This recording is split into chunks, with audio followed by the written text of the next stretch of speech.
Friends, welcome to stock market channel. Friends, सबसे पहले तो आप सभी को अयोध्या में राम मंदिर की प्राण प्रतिष्ठा की आप सभी को बहुत बहुत शुभकामनाएं। आशा है कि हम सभी लोग अपने जीवन में भगवान राम के गुणों को अपने जीवन में उतार सके। और ये हमारे सौभाग्य की बात है कि इस वर्ष 2024 में हमें दो बार दीपावली मनाने का अवसर मिल रहा है। तो एक बार पुनः आप सभी को शुभकामनाएं और चलिए दोस्तों सभी मिलकर एक बार बोलते हैं जय श्री राम। दोस्तों आज 22 जनवरी को मार्केट बंद है। दोस्तों हमने सोचा था कि सैटरडे को मार्केट सिर्फ जो है स्पेशल ट्रेडिंग सेशन के लिए ओपन होगा, लेकिन मार्केट जो है सैटरडे को पूरा दिन ओपन रहा। तो चलिए दोस्तों सैटरडे को का हम थोड़ा-सा आउटलुक ले लेते हैं और कल यानी कि 23 जनवरी को जो है निफ्टी बैंक निफ्टी में किस लेवल पर ट्रेड प्लान करेंगे उसे एक बारीकी से समझते हैं और इस बाइंग सेलिंग जोन को भी हम थोड़ा-सा समझ लेते हैं। तो दोस्तों वीडियो को एंड तक देखना ताकि आपको कुछ नया सीखने को मिले। दोस्तों सैटरडे को Nifty bank Nifty gap up opening से शुरुआत हुई थी। Nifty 84 point gap up open हुआ था और bank Nifty 288 point gap up open हुआ था दोस्तों। दोस्तों निफ्टी 50 की ओपनिंग जो है बिल्कुल उस सेलिंग जोन के पास हुई है जो हमने पहले से ही एक दिन पहले ही मार करके रखा था और फिर उसी सेलिंग जोन से निफ्टी में डाउन साइड का मूवमेंट देखने को मिला दोस्तों। दोस्तों ये buying zone selling zone FII DI की स्ट्रेटेजी होती है जो हम पहले से ही मार करके रखते हैं। तो आप चाहे तो पिछले दिन का वीडियो आप देख सकते हैं, मैं आई बटन और डिस्क्रिप्शन में जो है पिछले वीडियो का लिंक अवेलेबल करा दूंगा।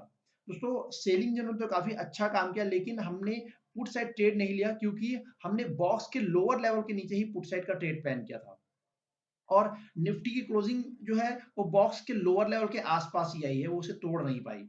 और जो सेलिंग जोन है वो एक बार टेस्ट हो चुका है, तो ट्यूसडे को यानी कि कल शायद ही वो दोबारा काम करेगा दोस्तों। और निफ्टी की क्लोजिंग भी 21,600 के आसपास ही आई है दोस्तों, जो कि हमने पिछले वीडियो में डिस्कस किया था ऑप्शन चेन डेटा को देख करके।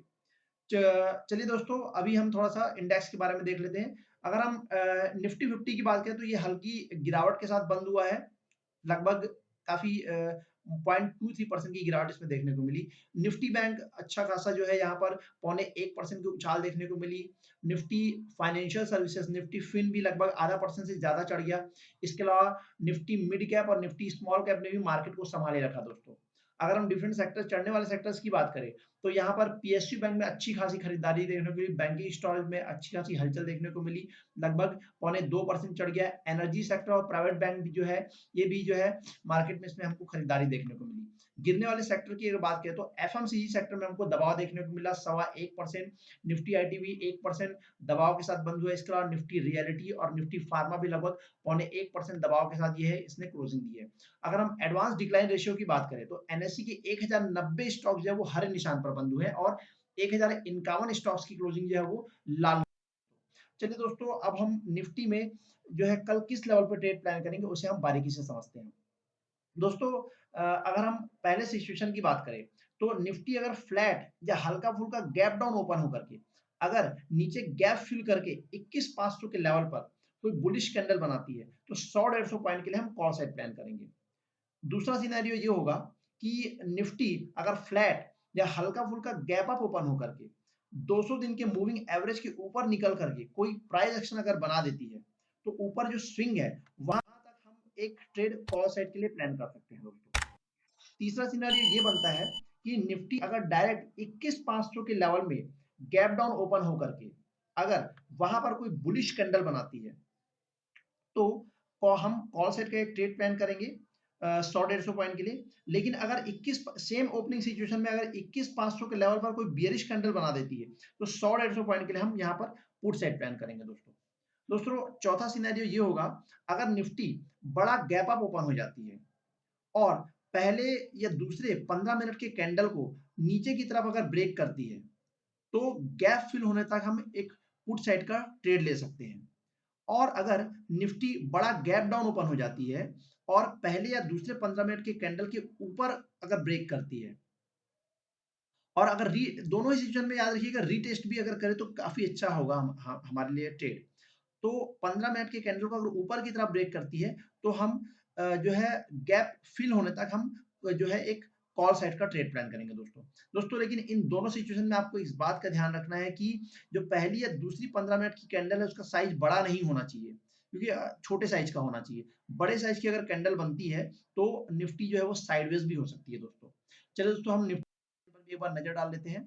अगर हम सपोर्ट की बात करें तो यहाँ पर आपको 21,500 का एक सब मेजर सपोर्ट दिख रहा है। यहाँ पर पुट राइटर एक्टिव है, बाकी आपको कुछ सपोर्ट नहीं दिख रहा है। तो 21,500 के नीचे अगर कोई प्राइस एक्शन बनता है, तो फिर नीचे फिर 100, 150, 200 पॉइंट का एक अच्छा हमको पुट साइड मूवमेंट मिल सकता है। और अगर रेजिस्टेंस की बात करें तो 21,600, 700, 800 पे आपको रेजिस्टेंस एक्टिव दिखेंगे। तो अगर 21,600 के ऊपर कोई प्राइस एक्शन बनता है तो 21,700 का मूवमेंट, 700 के ऊपर कोई प्राइस एक्शन बनता है तो 21,800 का मूवमेंट। उसके बाद फिर रेजिस्टेंस थोड़ा दूर है, 22,000 के लेवल पे है दोस्तों। बैंक निफ्टी के चार्ट पर भी एक बार नजर डाल लेते हैं। दोस्तों, बैंक निफ्टी जो है लगातार 3 दिनों से अगर आप देखें तो वो 3 दिनों से एक ही रेंज में घूम रही है दोस्तों। तो यहाँ पर हमारे लिए एनालिसिस थोड़ा आसान हो जाता है क्योंकि एक बॉक्स जैसा पैटर्न बन जाता है। तो सिचुएशन ये बनता है कि अगर बॉक्स के ऊपर तोड़ती है तो कॉल साइड का एक ट्रेड मिलेगा हमको, बॉक्स के अगर नीचे तोड़ती है तो फिर हमको पुट साइड का ट्रेड मिल सकता है दोस्तों। चलिए दोस्तों, तो बैंक निफ्टी हम किस लेवल पर ट्रेड प्लान करेंगे उसे हम समझ लेते हैं। पहला सिनेरियो ये बनता है बैंक निफ्टी में, अगर बैंक निफ्टी फ्लैट या हल्का फुल्का गैप डाउन ओपन होकर के अगर नीचे बॉक्स के लोअर लेवल को तोड़ देती है, तो फिर जो गैप 44,950 के आसपास है वो फिल हो सकता है। तो वहां तक हम एक पुट साइड का ट्रेड प्लान कर सकते हैं दोस्तों। और अगर सेम ओपनिंग सिचुएशन में अगर बॉक्स के ऊपर लेवल को अगर वो तोड़ देती है, तो सेलिंग जोन 1 है, वहां तक हम कॉल साइड का ट्रेड प्लान कर सकते हैं दोस्तों। दूसरा सिनेरियो ये बनता है कि अगर सेलिंग जोन 1 में ही डायरेक्ट वो गैप अप ओपन हो जाती है, तो वहां से एक डाउन साइड का मूवमेंट आ सकता है अगर सेलिंग प्रेशर हुआ तो। या फिर ये भी हो सकता है कि सेलिंग जोन 1 पर गैप अप ओपन होने के बाद अगर वो सेलिंग जोन 1 को सस्टेन करती है और वहां पर कुछ समय के लिए टाइम स्पेंड करती है और 200 दिन के मूविंग एवरेज के ऊपर निकल करके कोई प्राइस एक्शन बना देती है, तो ऊपर जो एक स्विंग आपको दिख रहा है वहां तक का हम एक जो है कॉल साइड का ट्रेड प्लान कर सकते हैं दोस्तों। दोस्तों, बाकी अगर ध्यान रखिएगा, अगर बॉक्स के अंदर ही अगर आपको कैंडल फंसती हुई दिखे तो आप ट्रेड अवॉइड करिएगा दोस्तों। चलिए दोस्तों, बैंक निफ्टी चैन पे सपोर्ट रेजिस्टेंस देख लेते हैं। यहाँ पर आपको बैंक निफ्टी सपोर्ट रेजिस्टेंस काफी दूर दूर दिखेंगे दोस्तों। 45,500 पे आपको और 46,000 पे यहाँ पे सपोर्ट दिखेगा। हालांकि 46,000 का लेवल में कॉल रेट और पुट रेट लगभग इक्वल है, तो 46,000 के लेवल पे भी साइडवेज होने के चांसेस है दोस्तों। और फिर रेजिस्टेंस की बात करें तो 46,500 और 47,000 यहाँ पर कॉल रेट है जो कि एक रेजिस्टेंस का काम करेंगे। चलिए दोस्तों, एफआई या डीआई की अगर डेटा की हम बात करें तो यहाँ पर आप देख रहे हैं कि लगातार 4 सेशन से जो है एफआईए जो है वो बिकवाली कर रहे हैं और उसी के सामने डीआईए जो है वो खरीदारी कर रहे हैं। लेकिन अगर 20 जनवरी के डेटा की बात करें तो 20 जनवरी को एफआईए ने 545 करोड़ रुपए की बिकवाली की है और डीआईए ने भी 719 करोड़ रुपए की यहाँ पर प्रॉफिट बुकिंग की है। ओवरऑल जनवरी मंथ के डेटा की बात करें तो एफआईए ने 23,583 करोड़ रुपए की जो है यहाँ पर बिकवाली करके रखी है और उसी के सामने डीआईए ने 10,274 करोड़ रुपए की जो है यहाँ पर खरीदारी की है दोस्तों। दोस्तों, आपको जानकारी पसंद आई तो वीडियो को लाइक करके दोस्तों को जरूर शेयर करिएगा, चैनल को सब्सक्राइब करके बेल आइकन जरूर दबाइएगा ताकि आने वाले वीडियो के नोटिफिकेशन आपको सभी को समय पर मिलते रहे दोस्तों। दोस्तों, एक बार फिर से आपको सभी को जय श्री राम। थैंक यू दोस्तों।